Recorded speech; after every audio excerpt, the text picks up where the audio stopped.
आज हम पढ़ने जा रहे हैं सिंधु नदी तंत्र। और सिंधु नदी तंत्र में हम समझेंगे कि कौन सी नदी सिंधु की मुख्य सहायक नदी है। आइए शुरू करते हैं।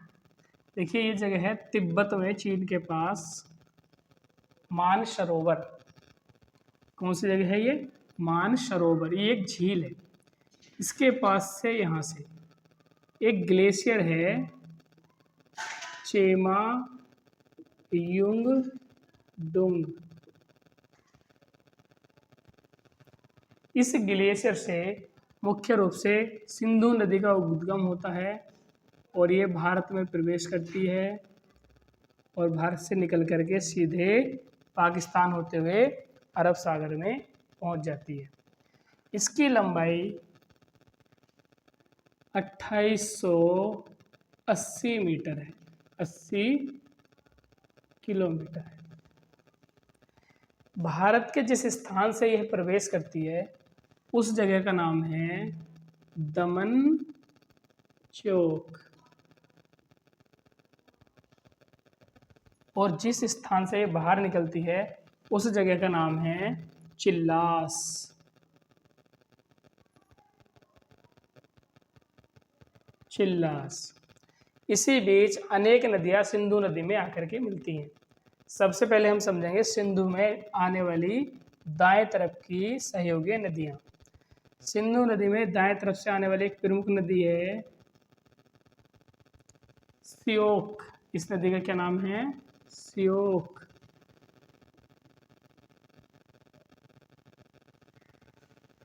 इस श्योक नदी में एक और नदी आकर के मिलती है,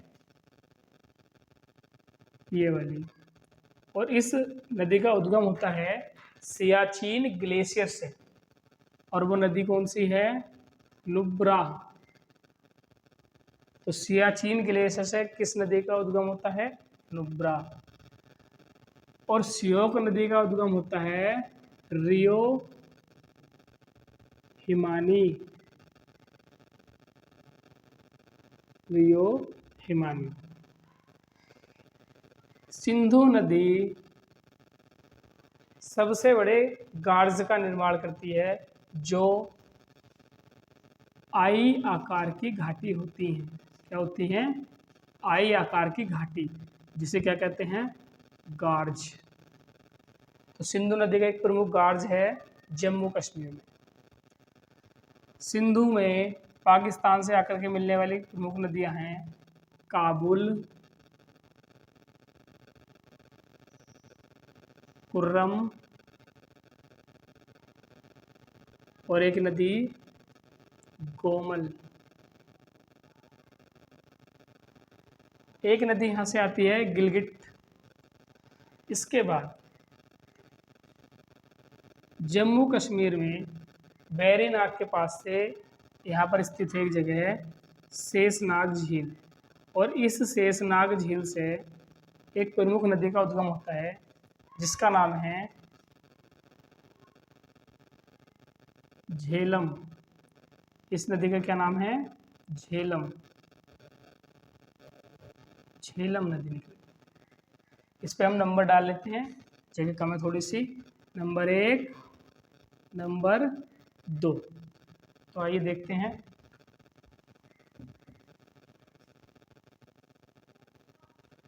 नंबर 1 में कौन सी नदी आ गई है? सिंधु। नंबर 2 झेलम। झेलम नदी का उद्गम भारत में जम्मू कश्मीर से होता है और इसी के पास एक प्रमुख झील है वूलर झील। तो झेलम नदी किस झील से होकर गुजरती है? वूलर झील से। सिंधु नदी के यहाँ पर दाएं तट पर 2 प्रमुख शहर हैं। लेह, शहरों का नाम क्या है? लेह और लद्दाख। सिंधु नदी के किनारे स्थित 2 प्रमुख शहर कौन से हैं? लेह और लद्दाख। इसके फिर नीचे यहाँ पर झेलम नदी के किनारे एक प्रमुख शहर है जम्मू कश्मीर का, इसका नाम है श्रीनगर। तो श्रीनगर किस नदी के किनारे है? झेलम नदी के किनारे। आगे चलते हैं। ये भारत का राज्य है हिमाचल। इस हिमाचल से अनेक नदियों का उद्गम होता है। जैसे एक नदी निकलती है चेनाब। इस नदी का नाम क्या है? नंबर 3। नंबर 3 में कौन सी नदी है? चिनाब। चिनाब नदी। तो चिनाब नदी का उद्गम कहाँ पर है? हिमाचल प्रदेश में। ठीक। और ये किस में मिलती है जाकर के? झेलम नदी के साथ। इसके पास से एक और नदी निकलती है, इसका नंबर डाल देते हैं नंबर 4। चिनाब नदी सिंधु की सबसे लंबी सहायक नदी है। सिंधु की सबसे लंबी सहायक नदी कौन है? चिनाब नदी। और नंबर 4 पर कौन सी नदी आती है? रावी नदी। रावी नदी हिमाचल प्रदेश से आती है। उस जगह का नाम है बड़ा लाचा दर्रा। और आकर के कहाँ मिल जाती है? इस रावी नदी में। यहीं से एक और नदी निकलती है हिमाचल से ही। इस नदी का नाम है नंबर 5 ब्यास। कहाँ से निकलती है ये? हिमाचल से निकलती है। और यहाँ से तिब्बत से ही एक और नदी निकल के आती है सतलज।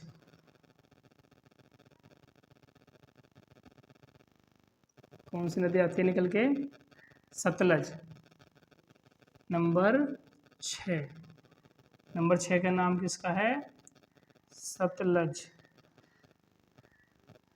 इस सतलज नदी में ही मिलती है ब्यास नदी।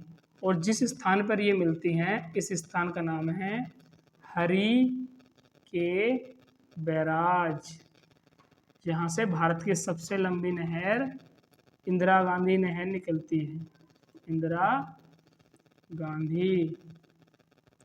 तो इंदिरा गांधी किस किस के संगम से निकलती है? ब्यास और सतलज की। और लास्ट में जाकर के मिठान कोट के पास, इस जगह का नाम क्या है? मिठान कोट। मिठान कोट के पास सिंधु में मिल जाती हैं। इस प्रकार सिंधु की 5 प्रमुख सहायक नदियां हैं जो बाएं तरफ से मिलती हैं। झेलम, चिनाब, रावी, ब्यास, सतलज। और इसी सतलज नदी पर यहाँ पर भारत का सबसे बड़ा बांध यहाँ पर भाखड़ा नांगल, भाखड़ा नांगल स्थित है। कौन सी नदी पर? सतलज नदी पर। यह हो गया हमारा सिंधु नदी तंत्र। यहाँ से कई बार परीक्षाओं में प्रश्न पूछ ले जाते हैं, ध्यान से नोट कर लेना कॉपी में और हमारे चैनल को सब्सक्राइब कर देना। Thank you.